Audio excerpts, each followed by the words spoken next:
Hi, ಇವತ್ತು ಸ್ವಲ್ಪ ಆಚೆ ಹೋಗೋದಿತ್ತು. ಹಾಗಾಗಿ ಬೇಗ ಬೇಗ ಏನಾದರೂ ಟಿಫನ್ ಮಾಡೋಣ ಅಂತ ಯೋಚನೆ ಮಾಡೋಷ್ಟರಲ್ಲಿ ತಟ್ ಅಂತ ಜ್ಞಾಪಕ ಬಂದಿದೆ ಮ್ಯಾಕ್ರೋನಿ.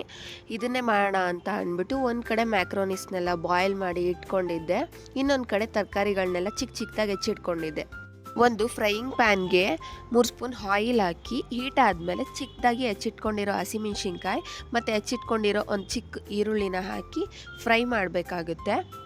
ಅದು ಫ್ರೈ ಆದಮೇಲೆ ಹಚ್ಚಿಟ್ಕೊಂಡಿರೋ ಬೀನ್ಸ್, ಕ್ಯಾರೆಟ್ ಮತ್ತು ಕ್ಯಾಪ್ಸಿಕಮ್ ಇಷ್ಟನ್ನು ಹಾಕಿ ಫ್ರೈ ಮಾಡಬೇಕಾಗುತ್ತೆ. ತರಕಾರಿ ಎಲ್ಲ ಬೇಗ ಬೇಯಲಿ ಅಂತ ಅಂದ್ಬಿಟ್ಟು 1 ಸ್ಪೂನ್ ಉಪ್ಪು ಹಾಕ್ಕೊಂಡೆ. ಉಪ್ಪೆಲ್ಲ ಅವಾಗ ನೀಟಾಗಿ ಹಿಡ್ದಿರುತ್ತೆ. ಮ್ಯಾಕ್ರೋನಿ ಕ್ರೀಮಿ ಟೆಕ್ಸ್ಚರ್ ಬರಬೇಕು ಅಂತ ಅಂದರೆ 2 ಸ್ಪೂನ್ ಮೈದಾ ಹಾಕ್ಕೊಬೇಕು.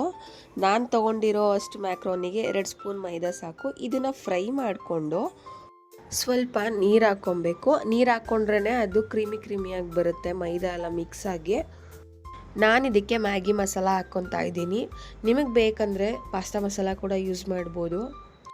ಈ ಥರ ಕ್ರೀಮಿ ಟೆಕ್ಸ್ಚರ್ ಬಂದಾದಮೇಲೆ ಬಾಯ್ಲ್ ಮಾಡ್ಕೊಂಡಿರೋ ಮ್ಯಾಕ್ರೋನಿಸ್ನೆಲ್ಲ ಹಾಕ್ಕೊಂಡು ಮಿಕ್ಸ್ ಮಾಡಿಕೊಂಡ್ರೆ spicy creamy macaroni pasta ready.